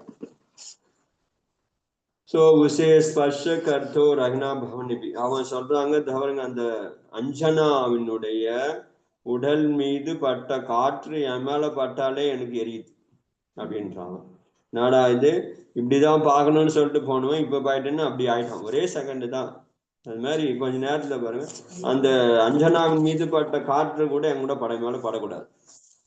அதைய வசீக்கிரகி அப்படின்னாங்க, சீக்கிரமே நம்ம நகரத்துக்கு போயிடுவோம், வாங்க எல்லாரையும் கூப்பிடுங்க, எல்லாம் திரும்பி போயிடுவோம் அப்படின்னு சொல்லிட்டு வேகமா போய் சேனை எல்லாரும் வந்துங்கிறாங்களே, சொந்தக்காரங்க இந்தக்கார் படை கிட்ட எல்லாருமே கடலை கொடுத்தாங்க, எல்லாரும் திரும்பி திருமணம் கிடையாது ஒண்ணும் கிடையாது, வாங்க திரும்பி போலாம் அப்படின்னு சொல்லிட்டாங்க.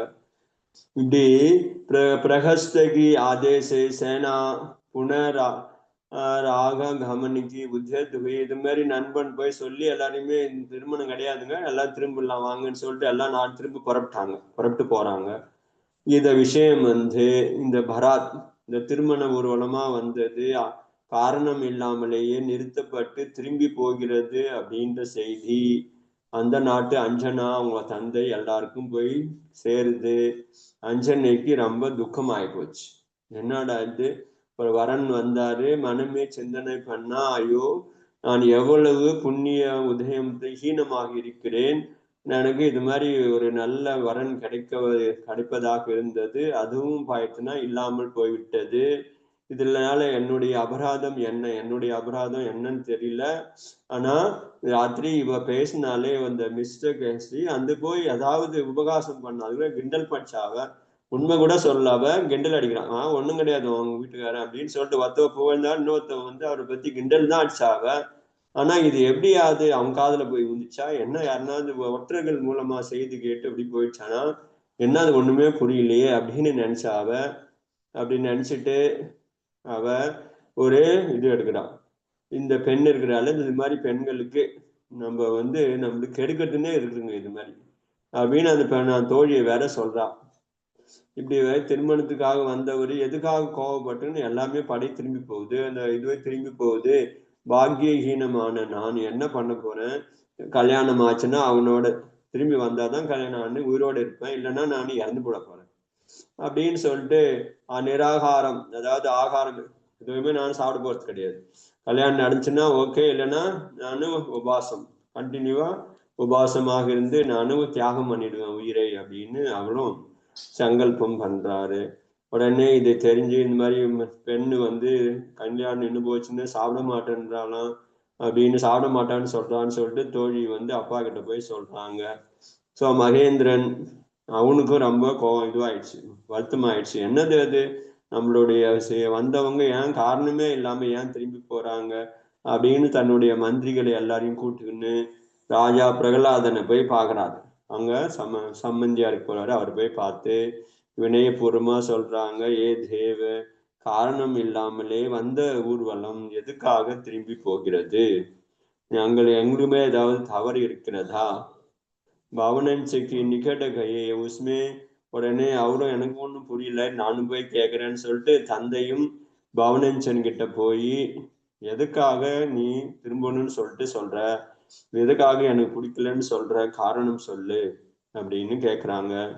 ராஜ மகேந்திரனே ஏ குமார், அப்பா சொல்றாரு, ஏ குமார் தும்சே கிஸ்னே குச் குச் கஹா கயா கியா, யாராவது உனக்கு ஏதாவது சொல்லிட்டாங்களா அப்படின்னு பெண்ணோட அப்பா போய் கேட்கிறாரு. எங்க குடும்பத்தை பத்தி அல்லது மகளை பத்தி ஏதாவது தவறா சொல்லிட்டாங்களா, என்ன சொன்னாங்கன்னு சொல்லு, காரணம் அங்க கேட்கணும்னு நினைக்கிறேன்.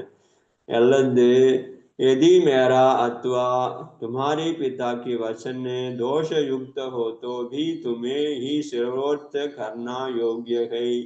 நாங்கள் யாராவது, நானோ அல்லது உங்களுடைய தந்தையோ ஏதாவது வந்து வசனத்துல பேசும்போது தோஷத்தோடு கூடி ஏதாவது பேசியிருந்தாலும் அதை நீ பொருட்படுத்த கூடாது. ஏன்னா நாங்கள் வந்து யாரு, உனக்கு குரு நிலையில இருக்கிறவர், அதாவது அவங்க பெரியவர்கள். अभी प्राणों की सिद्ध कर हम दोनों की मनोरथ पूर्ण करे. அதனால நீ இந்த ஊர்வலத்தை திரும்பி போகாம மறுபடியும் நீ செய்ய வேண்டும், அதாவது திருமண ஏற்பாடு செய்ய வேண்டும். அதெல்லாம் சொல்லணும், எனக்கு என்னன்னு சொல்லணும், என்ன சொன்னாங்க எங்களை பத்தி யாராவது சொன்னாங்களா, என் அப்பா பேச சொன்னாலும் எதுக்காக கல்யாணத்தை வேணான்னு சொல்றேன். துமாரே குரு ஜனங்கள், நாங்க குரு ஜனங்கள், நான் வந்து உனக்கு பெரியவர்கள், எனக்கு காரணம் சொல்லு. हमारी आज्ञा तुम्हारी आनंद की निमित्त है. सो அல்லது நான் சொல்றது கட்டளையை நீ ஏத்துக்கணும், உனக்கு ஆனந்தத்தை தான் கொடுக்கும், நாங்க வேணா தப்பு ஒண்ணும் பண்ண மாட்டோம் அப்படின்னு சொல்றாங்க. ராஜா பிரகலாதன் பி குமார் சேகா, இவர் சொன்ன உடனே சம்பந்தி, அதாவது மாமனார் சொன்னது கேட்டு அதுக்கப்புறம் ராஜா பிரகலாதன் சொல்றாரு, ஏ மகனே, सदैव सभी अवस्था में गुरुजनों की आज्ञा की पालन करना चाहिए. மகனே, பெரியவர்கள் சொல்வதை எல்லா நிலையிலும் கேட்கறதுதான் நல்லது உனக்கு. அதை பிரஸ்தான் கர்ணைக்கு விசார் தியாகர் அமாரே மனோரத பூர்ண கரு. அதனால திரும்பி போகணுன்ற எண்ணத்தை விட்டுட்டு திருமணம் செய்து கொள்வதற்கு நீ போய் எங்களுடைய ஆசைகளை பூர்த்தி செய்ய வேண்டும் அப்படின்னு அப்பாவும் சொல்றாரு. அது மாதிரி அப்பாவும் சொல்றாரு, மாமனாரும் சொல்றாரு, வினயத்தோட வந்து கேட்குறாங்க.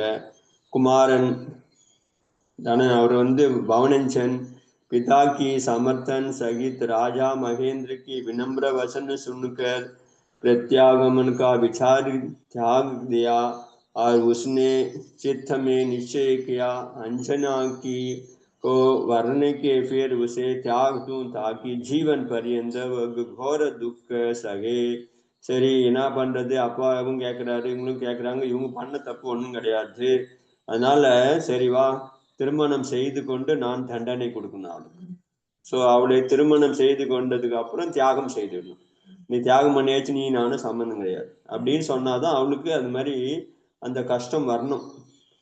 கோர துக்க சகே, அது மாதிரி கோர துக்கத்தை சகிக்கணும். அல்லது இப்ப நான் வேணான்னு சொன்னோம்னா அவ இன்னொரு இடத்துல திருமணம் பண்ணி வச்சிடுவாங்க, அவனோட விரும்ப மாட்டான், அந்த வித்யுத் குமாரனோட திருமணம் பண்ணி வச்சிடுவா, சந்தோஷமாயிடுவா. ஆனா அப்படியும் சந்தோஷமும் அடையக்கூடாது, அவ்வளவு துக்கமாகவும் இருக்கணும். அதனால திருமணம் செஞ்சுக்கின்னு தியாகம் செஞ்சதுதான் நல்லது. இப்ப நான் வேணான்னு சொல்லி நிறுத்திட்டா கூட அவன் மறுபடியும் அப்பா வேற ஒரு பையனை பார்த்து திருமணம் பண்ணி வைக்க முடியும். அப்ப அவ என்ன அவளுக்கு, அவ என்னை அவமானப்படுத்தினாங்களே, அதுக்கு என்ன தண்டனை கொடுக்க முடியும் என்னால அதுக்கப்புறம்? அதனால இதுதான் நல்லது அப்படின்னு சொல்லி அவன் நினைக்கிறான். கர்மோங்கி கதி அத்தியந்த விசித்திரகை. அங்க ஆச்சாரியர் சொல்றாரு, கர்மத்தினுடைய நிலை எவ்வளவு விசித்திரமாக இருக்கிறது. எங்கே 3 நாள் கூட பொறுக்க முடியாது, உடனே போய் பார்க்கணும் அப்படின்னு புறப்பட்ட பவனஞ்சன் அஞ்சனாவை பார்க்கும்போது எவ்வளவு சந்தோஷம் அடைந்தான். ஆனா இப்ப என்ன நினைக்கிறான், அந்த 3 நாள் கூட பாத்தீங்கன்னா முடியறதுக்கு முன்னாடியே அவளுக்கு கூட அவளை இது கல்யாணம் பண்ணின்னு டைவர்ஸ் பண்ணிடணும், அந்த மாதிரி நினைக்கிறான். டைவர்ஸ் மனசால டைவர்ஸ் பண்ணிடணும், அவ கூட வாழக்கூடாது அப்படின்னு முடிவு பண்ணிட்டானே. இது என்ன கர்மத்தினுடைய விளையாட்டு இது அப்படின்னு ஆச்சாரியர் சொல்றார். அஞ்சனாவினுடைய அசுப கர்மம் பார்த்து எப்படி வேலை செய்கிறது. अंजना प्राण वल्लभ की प्रशस्त स्थगत हुआ देखकर चित्त में अत्यंत प्रसन्न हुई. சரி, உடனே திரும்பிச்சு. அவங்க அப்பா போய் பார்த்து பேச உடனே சமாதானம் ஆயிட்டாரு அவரு. எல்லாரும் எல்லாம் ஆயிட்டாங்க, திரும்பி வராங்க திருமணத்துக்கு. உடனே அதை கேட்டு अंजना சந்தோஷம் வந்தது. நிச்சயித்து लग्न अंजना एवं भवनंच की शास्त्रोक्त रीति से विवाह संस्कार संपन्न हुआ. அதே மாதிரி நிச்சயித்து அதே லக்னத்துல அதே நேரத்துல அஞ்சனாவுக்கும் பவனஞ்சனுக்கும் சாஸ்திரத்துக்கு ஏற்றாற் போல திருமணமும் நடந்தது. பாணி கிரகத்துக்கு சமை अंजना की पवनंच की अंजना की अत्यंत कोमल हाथ भी चित्त के विरस्त करने कठोर एवं अग्निवत प्रतीत हुआ. ஸோ திருமணம் செய்யும் போது கூட பார்த்தீங்கன்னா பவனஞ்சன் அஞ்சனியினுடைய கைகள், அதாவது மென்மையான கைகள் கூட எப்படி இருக்குதான், அவனுக்கு நெருப்பு மாதிரி இருக்குதான். ஏன்னா மனசுல அவ்வளோ வெறுப்பு வந்த உடனே அவள் கை தொட்டா கூட பாத்தீங்கன்னா நெருப்பு தொடுற மாதிரி இருக்கிறது. சித்தத்துல பாத்தீங்கன்னா அவ்வளோ கடோரமாக ஆயிட்டான் அவன். राजा महेंद्र ने सबको यथाविधि सत्कार कर उन्हें दान मान सम्मान पूर्वक विदा किया. सो राजा பொண்ணோட அப்பா அஞ்சனாவுடைய அப்பா மகேந்திரன் எல்லாருக்கும் சத்காரம் செய்து எல்லாருக்கும் தானம் மானம் சம்மானம் எல்லாம் செஞ்சு எல்லாரும் பெண்ணையும் அனுப்பிச்சு வைக்கிறாரு. குடும்பத்தோட அவங்களுக்கு சீர் வரிசைகளோட அனுப்பிச்சு வைக்கிறாரு. ராஜா பிரகலாத சேனாவோடு கூடி புத்திரவது மருமகளோட கூட்டிக் கொண்டு தன்னுடைய நகரத்துக்கு திரும்புறாரு. நவ वधु की आगमन उपलक्ष्य संपूर्ण नग में विराट उत्सव मनाया गया. புது மருமகள் திருமணமாகி வருகிறாள். புது மருமகளை வரவேற்க அந்த நகரமே விழா கோலம் பூண்டது, உற்சவம் நடக்கிறது. अपनी पूर्व निश्चय के अनुसार कुमार, ஸோ முன்னாடி நிச்சயம் பண்ணதுக்கு ஏற்றாற் போல குமார் பவனஞ்சன் அஞ்சனாவின் இதயத்திலேயே தியாகம் பண்ணிட்டான். அதுக்கப்புறம் அஞ்சனாவை அவன் கிட்ட கூட போகவே இல்லை. திருமணம் கொண்டு அவன் ரூம்ல அந்த அரண்மனை விட்டதோட சரி, அதுக்கப்புறம் கிட்ட கூட போகல. பதிக்கு அனுகம்பா அபாவக்கு மானசிக் ரூபமே அத்தியந்த துக்கி ரகனே லகே. இவளுக்கும் பாத்தீங்கன்னா வந்தார், கல்யாணம் பண்ணி கூட்டின்னு வந்தாரு. அதுக்கப்புறம் முகத்தை கூட பார்க்க விட மாட்டேன், முகம் கூட பார்க்க முடிய மாட்டேன், வரவே இல்லை அப்படின்னு சொல்லிட்டு கணவன் வராமல் அப்படியே இருக்கிறதை காட்டு அஞ்சனாவுக்கு மகா துக்கம் வருகிறது. எப்பொழுதும் கணவனை பற்றியே நினைத்து கொண்டு அவள் உதாசியாக அமர்ந்திருக்கிறாள். அவளுக்கு ஒவ்வொரு நாளும் ஒவ்வொரு வருஷம் போல போய்கொண்டிருக்கிறது. சமஸ்த ராஜ பரிவார் இஸ்கே அஞ்ஞாதா. ஆனா அந்த குடும்பத்துல இருக்கிறவங்க யாருக்குமே ஒன்றும் புரியல, எதுக்காக திருமணம் பண்ணுவோம்னா. அதுக்கப்புறம் 2 பேருமே பாத்தீங்கன்னா விரோதி மாதிரி அங்கங்க இவங்கிட்டயே போக மாட்டேன்றான். என்னப்பா காரணம் அப்படின்னு இவட கேக்குறான். எனக்கு என்ன தெரியும், எனக்கு ஒண்ணுமே தெரியாதுன்னு இவ சொல்றா. அவனை போய் கேட்டாலும் அவங்க ஒண்ணுமே சொல்ல மாட்டேன்ற மௌனம். அதனால பேரண்ட்ஸு அவங்க அப்பா அம்மா எல்லாருமே என்ன பண்றாங்க, ஒன்றும் புரியல. ஏன் பையன் இப்படி இருக்கிறான், ஏன் இப்படி நடக்கிறான் அப்படின்னு யாருக்கும் புரியல. கடைசியில என்ன நினைச்சிட்டாங்க, முடிவு பண்ணாங்க, அஞ்சனாவினுடைய பூர்வ பாப கர்ம உதயம் இருக்கிறது. அப்படிதான், அதான் தர்மம். அஞ்சனாவுக்கு இப்ப பாப கர்ம உதயம் இருக்கிறது. அதனால அவனுடைய கணவன் அவளை ஏறெடுத்து கூட பார்க்க மாட்டேன்றான். அவனுக்கு எந்த ஜென்மத்துல இந்த அஞ்சனா யாருக்கு எப்படி மாதிரி இருக்கிற சுகத்துல விக்னம் பண்ணாலோ தெரியல. இந்த பாவத்துல இவனுக்கு சுகத்துக்கு விக்னம் நடக்கிறது. எந்த பாவத்துல என்ன பாவம் பண்ணிச்சோ இந்த ஜீவனு, இப்ப வீட்டுக்காரன் கூட எட்டி பார்க்க மாட்டான் அப்படின்னு மக்கள் பேசிக்கிறாங்க, அரண்மனைகள் பேசிக்கிறாங்க. அப்படியே இருக்கிறாங்க. என்ன பண்றது, ராஜா பையன் ராஜகுமார் கிட்ட போய் யார் கேட்கறதுக்கு தைரியம் கிடையாது. ஒரு சமயம் राजा वरुण अपनी वैभव एवं पराक्रम की अभिमान से आकर दशानन की आज्ञा से विमुक्त हो गया. ஒரு முறை என்ன நடந்தது அப்படின்னு கேட்டீங்கன்னா, ஒரு ராஜா இருந்தார். அந்த ராஜா பேர் வந்து அந்த ராஜா பேரு வந்து என்னன்னு கேட்டீங்கன்னா வருண். வருண்ற ராஜா ரொம்ப அவருடைய பராக்கிரமத்தினால ரொம்ப அபிமானமாகி தசானனை மதிக்கல. தசானன் சொல்ல பேச்சு அவன் கேட்க முடியாது போயா அப்படின்னு சொல்லி விட்டார். தசானன் கொடுற எந்த ஒரு கட்டளையும் அவர் செய்கிறது கிடையாது. இதனால தசானனுக்கு ரொம்ப கோபம் வந்தது. உடனே அந்த நாட்டின் மீது அவனை ஆக்கிரமணம் பண்ணதுக்காக போய் அந்த வருண் ராஜாவை அவனை வந்து தசானன் என்ன பண்றாரு, பிடிச்சுன்னு வந்துடுறான். ஆக்கிரமன் कर दिया. வருண் புத்திரனே யுத்தமே தசானனுக்கு. இந்த சண்டையில என்ன பண்றது, வருண் அவனுடைய மகன் இருக்கிறானு, அவன் வந்து தசானனுடைய சகோதரி உடைய ஹஸ்பண்ட் கரதூஷன்.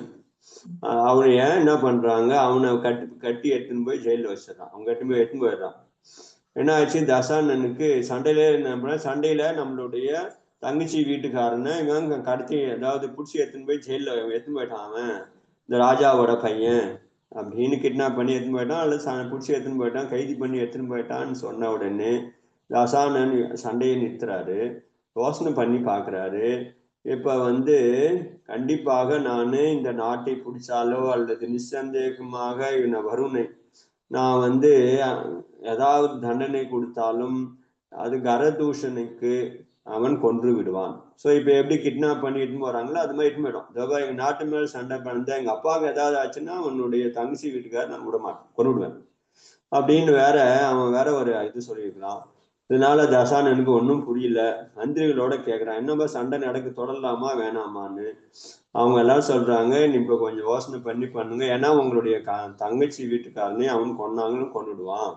அதனால அவன் அப்படிப்பட்ட ஆளுதான். அதனால நம்ம யோசனை பண்ணி மொல்லமாக இருக்கலாம்னு சொல்லிட்டு சண்டையை நிறுத்திட்டாங்க. ஸோ அதுக்கப்புறம் சரின்னு சொல்லிட்டு அவர் திரும்பி போயிடுறார்.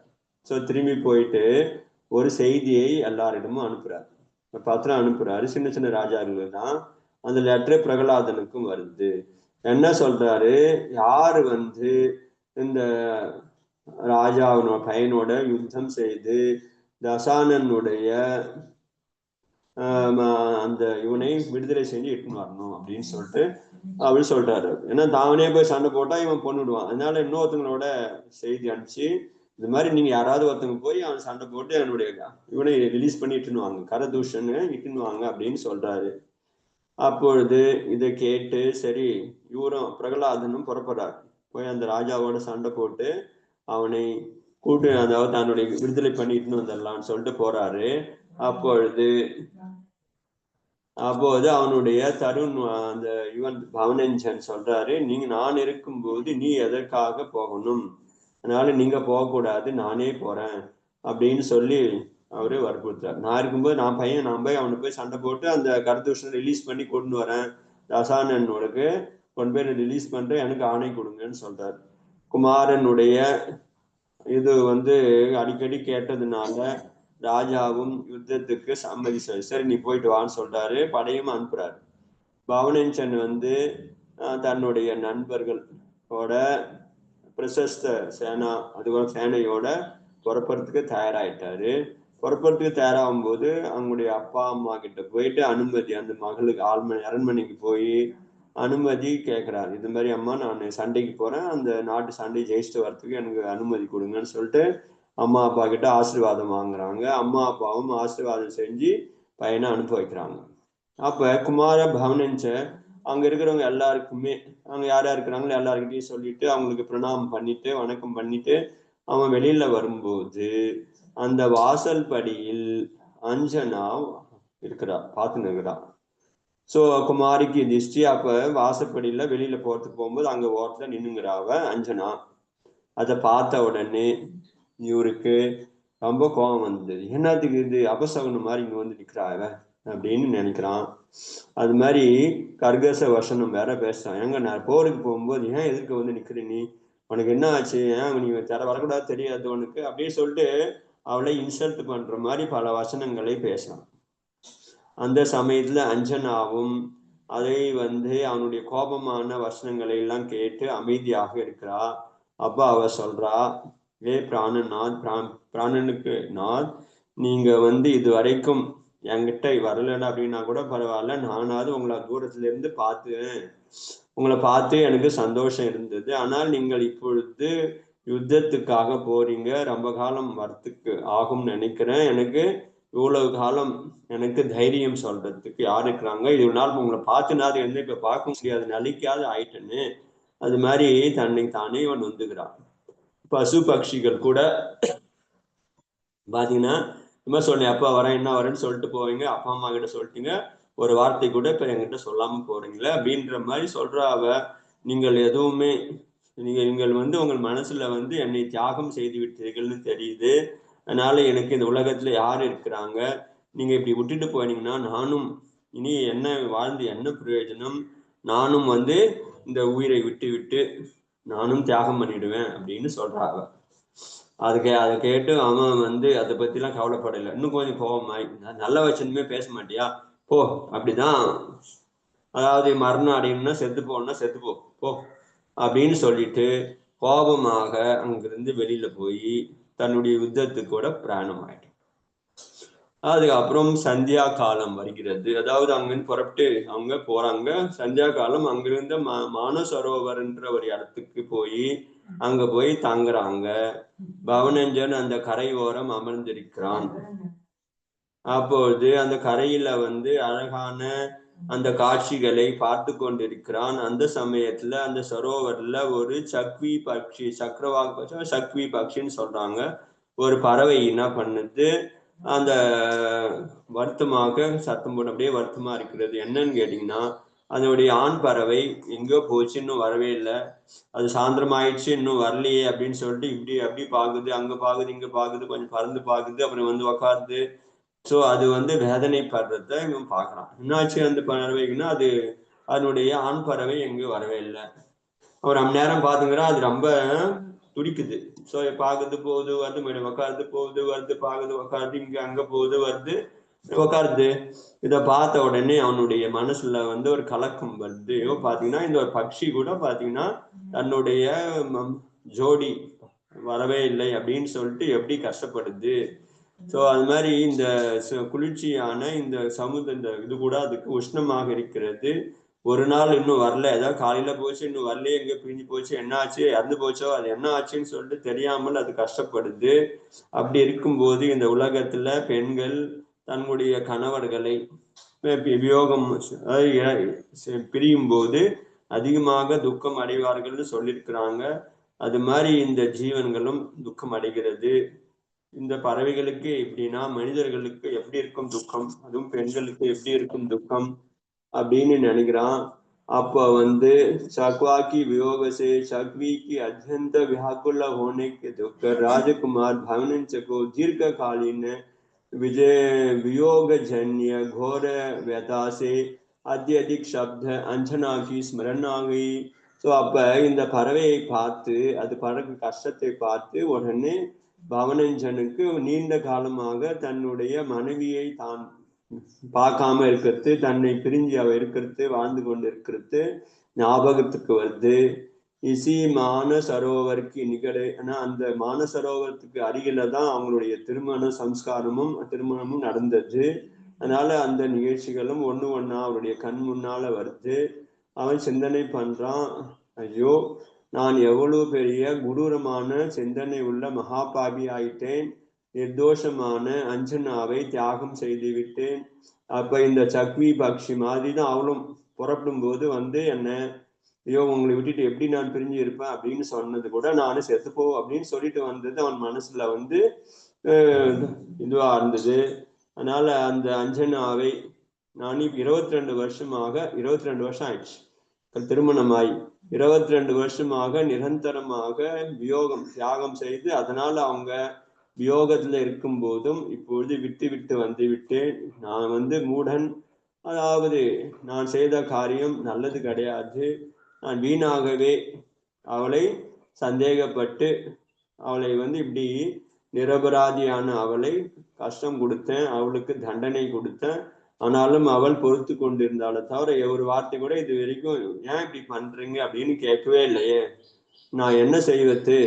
இப்ப நானும் திரும்பியும் போக முடியாது. தாய் தந்தையை விட நான் எல்லார்கிட்டையும் அனுமதி வாங்கின்னு வந்தாச்சு. திரும்பினாலும் என்ன ஆகுது? பேர் கெட்டு போயிடும். பாருங்க, ராஜா சண்டைக்கு போறேன்னு போனான்னா பையன் திரும்பி வந்துட்டான் அப்படின்னு சொல்லுவாங்க, அல்லது மனைவி ஞாபகம் வந்துச்சு திரும்பி வந்துட்டுன்னு சொல்லுவாங்க. அதனால திரும்பி போவது நல்லது கிடையாது. ஆனா அஞ்சனா நான் சொல்லிட்டு வந்ததை கேட்டு நான் யுத்தத்துக்கு போறேன்னு கேட்டு நம்ம காலம் திரும்பி வர்றதுக்கு ஆகும்னா அவளும் உயிர் தியாகம் பண்ணிட்டான்னா நான் பெரிய பாபி ஆகிடுவேன். அவன் இறந்து போயிட்டா என்ன பண்றது? நான் வேற சொல்லிட்டு வந்து செத்து போ, நீங்க இல்லாம நான் இருக்க முடியாது, செத்து போன்னு சொல்லிட்டு வந்துட்டேன். அவளும் அதே காரியத்தை செய்து விட்டாள், என்ன பண்றது அப்படின்னு நினைச்சு வருத்தப்படுறான். ஸோ உபய சங்கடமே ஏற்படா, அது மாதிரி ஒரு உபயமான சங்கடத்துல மாட்டிக்கினான். குஷ்பி நிச்சயம் கண்ணை எந்த முடிவு பண்ற, சண்டைக்கு போறதுக்கும் மனசு கேட்கவில்லை. அதே மாதிரி அவளை கிட்ட பேசி அவங்ககிட்ட பண்ண அந்த இதுவும் அவன் மனசுல உறுத்தினே இருக்கு. என்ன பண்றது அப்படின்னு தன்னுடைய நண்பன்கிட்ட தான் கேட்கணும். ஏன்னா கஷ்டமான நேரத்துல அவனுடைய நண்பன் தான் இவருக்கு உதவி செய்வான். அதனால மித்திரிடம் போய் கேட்கறான், என் நண்பனே, தூ பிரதீதிக்கு சமஸ்த ரீதி சே பிரவீனக. என்னால பல நிலைகள்ல நீ புத்திசாலியாக இருக்கிறாய். இந்த சரோவர்ல அந்த குளத்துல வந்து அந்த சக்கரவா பக்ஷி தன்னுடைய கணவனை இழந்து, அதாவது கணவனுடைய வியோகம் காரணமாக படுற கஷ்டத்தை பார்த்து எனக்கு அஞ்சனாவின் ஞாபகம் வந்துடுச்சு. அதனால என்னுடைய மனம் இப்பொழுது அதிகமாக அவளை திரும்பி சென்று பார்த்து ஆறுதல் சொல்லணும். வரணும் கிடையாது, நான் வந்துடுவேன்னு சொல்லிட்டு அதான் ஷமா கேட்கணும், மன்னிப்பு கேட்கணும், ஆறுதல் பண்ணிட்டு அவளை வந்து சமாதானப்படுத்திட்டு வரணும். ஆனா இப்ப நான் எப்படி திரும்பி போறது? என்னுடைய மனம் இருக்கிறது ரொம்ப குழப்பமாக இருக்கிறது, கவலையாக இருக்கிறது. திருமணமாகி 22 வருடமாக அவளை பேரிட்டு கூட பார்க்காத நான் இப்பொழுது ரொம்ப மிக பெரிய தவறு செய்து விட்டேன். என்னுடைய சிந்தம் வந்து வியாக்குலமாக இருக்கிறது அப்படின்னு சொல்றான் அவன். என்ன செய்யுது? मैंने आंख उठाकर उसे देखा तक नहीं. கல்யாணம் ஆனதுக்கு அப்புறம் கண்ணை எடுத்து பார்க்க கூட இல்லை. யுத்தத்தை சொல்லிட்டு வரும்போது கூட அவ வந்து நிற்கும் போது கூட ஒரு ஆறுதலா சரி நான் போயிட்டு வர சண்டைக்கு அப்படின்னு சொல்லாம நானு வந்துட்டேன். அதனால இப்போது அஞ்சனா ரொம்ப துக்கத்தில் இருப்பாளே, அவள் ஏதாவது தவறான முடிவு பண்ணிவிட்டால் என்ன செய்யுது? அதனால ஏதாவது வழி சொல்லு அப்படின்னு சொல்றாள்.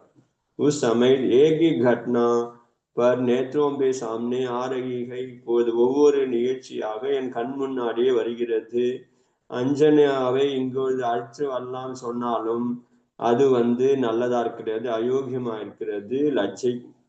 என்னன்னா பாருங்க, சண்டைக்கு போனா அங்காட்டி மனைவி ஞாபகம் வந்துட்டு மனைவி கூட்டின்னு போயிட்டான் அப்படின்னு மக்கள் பேசுவாங்க. அதுக்கப்புறம் எதுக்காக கூட்டின்னு போனா, இத்தனை வருஷம் பேகாது அப்படின்னு வேற கேட்பாங்க. அதனால அஞ்சனாவே இங்க வாங்கன்னு சொல்லிட்டு கூட்டின்னு வரதும் சரி கிடையாது. சண்டைக்கு போற இடத்துல போய் மனைவி கூட்டின்னு போவாங்களா? அது மாதிரியும் கிடையாது. इसलिए मेरा विचार है कि घड़की यहाँ पर छोड़कर, அதனால நம்ம இங்க படையை இங்கேயே நிறுத்தி விட்டு எப்படி போய் அன்னைக்கு போய் பார்த்தோமோ அதே போலயே யாருக்கும் தெரியாமல் அஞ்சனா கிட்ட போய் அவகிட்ட பேசி அவளுக்கு சமாதானம் பண்ணிட்டு நான் வந்துடணும்னு நினைக்கிறேன். இதயத்துல வந்து இந்த மாதிரி நினைக்கிறேன் அப்படின்னு சொல்றாரு. அதை கேட்ட உடனே சரி அதுக்கு என்ன கிடக்குது வாங்க போலாம் அப்படின்னு சொல்லிட்டு அவனுடைய நண்பனும் பிரகஸ்தனும் இவனும் தேவர் விமானத்துல இறங்கி ஏறி சீக்கிரமாக அஞ்சனா நேரம் அந்த ராத்திரியில அஞ்சனையினுடைய மகளுக்கு வராங்க. அப்ப பவனஞ்சன் அந்த புறத்துக்கு அந்த மாளிகைக்கு வெளியிலே நிக்கிறான்.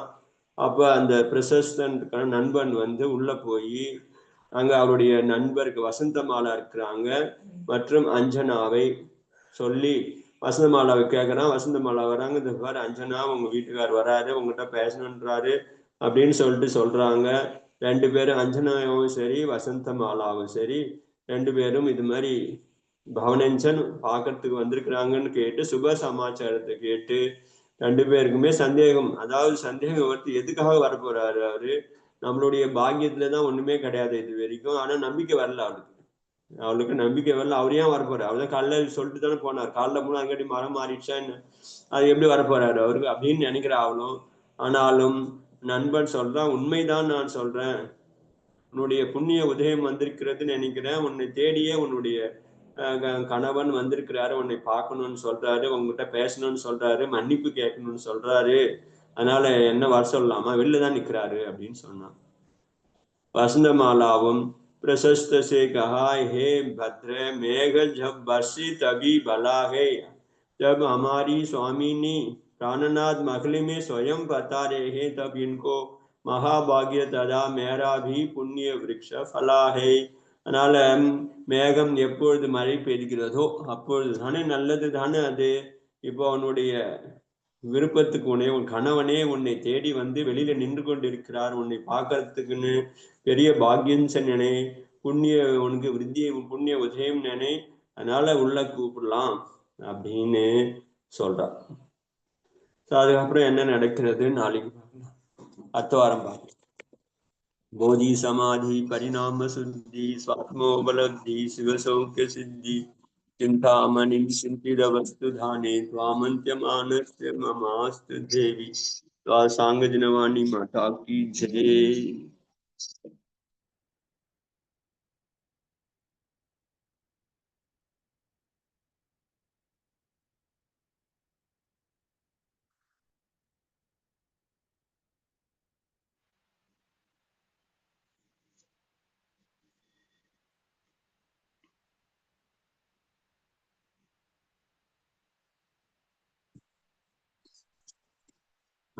முடிஞ்சதுக்கா? நல்லா இருந்தது. அஞ்சனா கதை சதி அஞ்சனா நிறைய தடவை நீங்க நடுநடுல எக்ஸாம்பிள் சொல்லிருக்கீங்க. அதான் அந்த 22 வருஷம் எப்படி எல்லாரும் வந்து அப்படியே தன்னுடைய புண்ணிய பாப கர்மம் தான்றதை அக்செப்ட் பண்ணிட்டு அவங்க அப்படியே இருக்காங்களே, அதுதான் எப்படி அது மாதிரி இருக்க முடியுதுன்றதுதான் பெரிய விஷயமா இருக்கு. எல்லாமே ஜெயினா இருந்தாங்க, குடும்பத்துல எல்லாமே ஜெயின் தர்மம் கேட்டவங்க, தர்மம் படிச்சவங்க, தெரிஞ்சவங்க, அதனால அப்படி இருந்தாங்க. அதுல என்ன தப்பு இருக்கிறது? ஆனா ஒரு ரீசனே தெரியாம அப்படி இருக்குன்றப்ப நம்ம வந்து தப்பே இல்லாம எதுக்கு நம்ம தண்டனைன்றதை அக்செப்ட் பண்ணிக்கிறதுக்கு பக்குவம் நம்மளுக்கு இப்பெல்லாம் வர மாட்டேது. என்ன தப்பு, என்ன நான் என்ன பண்ணேன்னு சொல்லுன்னு சொல்லிட்டு நம்ம அது கேட்கணும். அதுதான் என்ன நினைக்கிறாங்க, தப்பு ஒண்ணும் பண்ணாலும் பூர்வத்துல பண்ண தப்புனால்தான் இப்ப வந்து இப்படி இருக்கிறாங்கன்னு சொல்லிட்டு அவங்க புரிஞ்சுக்கினாங்க. நம்மளுக்குதான் புரியும், அது மாதிரி புரிய மாட்டேன். நான் என்ன தப்பு பண்ண சொல்லு, என்ன சொல்லு அப்படின்னு நம்ம இன்னைக்கு கேட்டுங்க, நான் ஒண்ணுமே பண்ணலங்க. கரெக்ட். இப்ப இருக்க இதை நம்ம ப்ரூவ் பண்ணணும்னு நினைக்கிறேன். இப்ப நான் நல்லா கரெக்டா தானே இருக்கேன், இப்ப நான் இப்ப தண்டனை கிடைச்சா அது இப்ப நான் தப்பு பண்ணல, இப்ப நான் கரெக்டா தான் இருக்கேன் அப்படின்றதான் நம்மளுக்கு நம்ம பழசுன்றது நம்மளுக்கு வந்து அது ஞாபகத்துக்குமே வர மாட்டேங்குது. சொன்ன மாதிரி அவங்க வந்து ஏதோ காரணம் இந்த கால மனிதர்களுக்கும் உள்ள வித்தியாசம் கரெக்ட். இது பெரிய வித்தியாசம் தான் நிஜமாவே.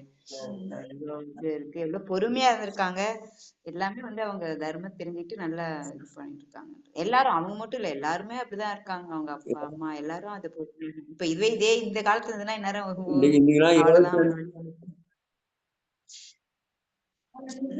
இந்த காலத்து 22 நாள் இருந்தா கூட இருக்க மாட்டாங்க. 22 நாளே போய் டைவர்ஸ் கூடிய அவனாங்க நாங்க அவங்க அப்படின்னு நீ என்ன வேணாம் சொல்ற ஒண்ணு அடிச்சுட்டு உடனே கிளம்பிடும். எது ரீசனே இல்லாம எப்படி பண்றதுன்னு சொல்லிட்டு ஒரு கேஸ் போட்டுருவாங்க கட்டாயமா. ஐயோப்பா, இதெல்லாம் கேக்குறப்ப அதான் ஆஹ் எந்த வீட்டுலயும் காரணமே இல்லாமல் இப்படி கொடுமைப்படுத்துறாரு வீட்டுல. எல்லாமே நம்ம வந்து நமக்கு அந்த சொல்லுங்க. நிமித்தத்துக்கு மேலதான் பார்வை இருக்குன்னு தெரியுதுச்சு. நம்ம நிமித்தத்துக்கு மேலதான் அது யாரு மூலியமா நம்மளுக்கு கஷ்டம் வருதோ அவங்க மேலதான் நம்மளுக்கு அட்டாக், அவங்க மேலதான் நம்மளுடைய பார்வை போகுது தவிர அதுக்கு பிகைண்ட் காரணம் நம்மதான்றது ஞாபகத்துக்கே வரமாட்டேங்குது. கதையெல்லாம் கேட்கறப்பதான் நம்ம அப்பப்ப ஞாபகப்படுத்திக்கிட்டு ஒவ்வொரு சமயம். அஞ்சனா கதை நிஜமாவே வந்து ரொம்ப இதுவா இருக்கு. தேங்க்ஸ் ஜி, நல்லா இருந்தது. யாராவது ஏதாவது சொல்லணுமா? உஷாராணி அக்கா அட்மிட் பண்ணிக்கோங்கக்கா. உஷாராணி அக்கா சொல்லுங்க. அட்மிட் ஆகும் ஒரே நிமிஷம். அட்மிட் பண்ணிங்கக்கா உஷாராணி அக்கா. பண்ணாங்க சொல்லுங்க. சொல்லுங்கக்கா. அட்மிட் பண்ணிக்கோங்க. அட்மிட் பண்ணிக்கோங்கக்கா. வரலையா?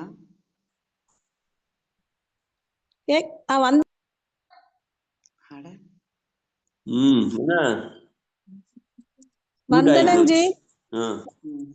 வந்தனங்க ஜி. கதை நல்லா இருக்குங்க ஜி.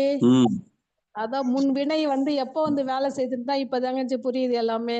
நம்ம என்ன பண்றோம் ஏன் இப்படிலாம் நினைக்கிறோம் தவிர அந்த முன்வினை இப்ப எப்போ வந்து உதயம் வருதுலாம் நல்லா இருக்குங்க ஜி கதையில. அதுதான் இப்பதான் நீ படிக்கணும். அத படிக்கும் போதுதான் நிறைய மாதாஜி போட்டாங்க ஜி திவ்யாந்த அந்த புக்ல படிச்சுங்க ஜி. அந்த கதை இருக்குங்க ஜி.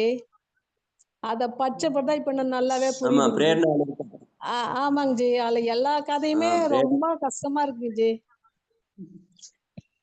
ஒவ்வொரு கதையும் பெண்களை பத்தியே கஷ்டம் துன்பம் ஃபுல்லாமே அதுலயே வருதுங்க ஜி. கேக்குதுங்களா ஜி? கேக்குதுக்கா கேக்குதுக்கா. உங்க கேள்வி பதிலா கூட ஆமாங்க.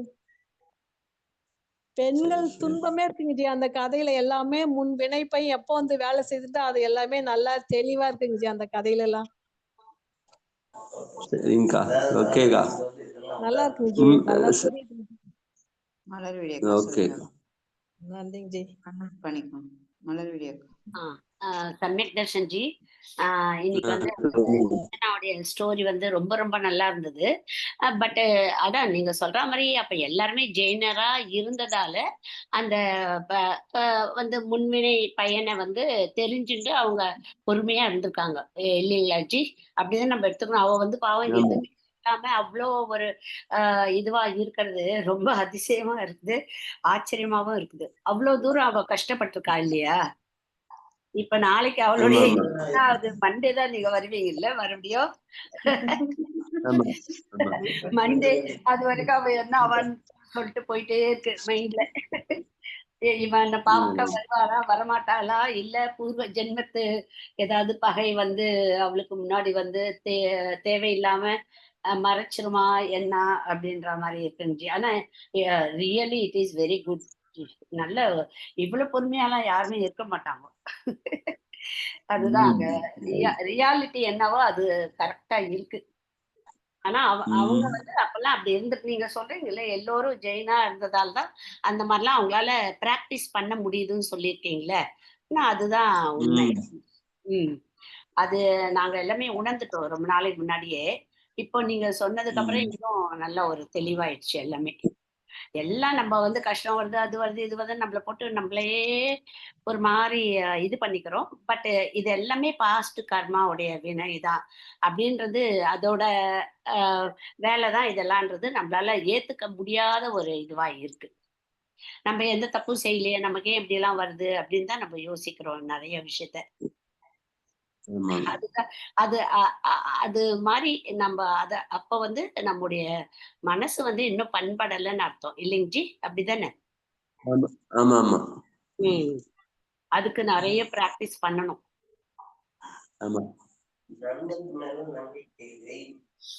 என்னங்க ஜி?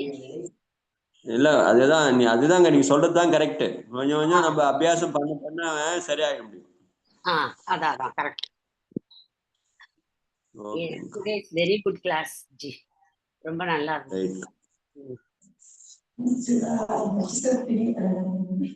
சரிங்க. பாக்கலாங்க. திங்கட்கிழமை பார்க்கலாம். சமய தர்ஷனம் எல்லாருக்கும் ஜெய் ஜினேந்திரா. வந்தனும் ஜி. ஜெய் ஜினேந்திரா ஜி. என் பண்ணிட்டுமா? ஓகேங்க, பண்ணிடுங்க.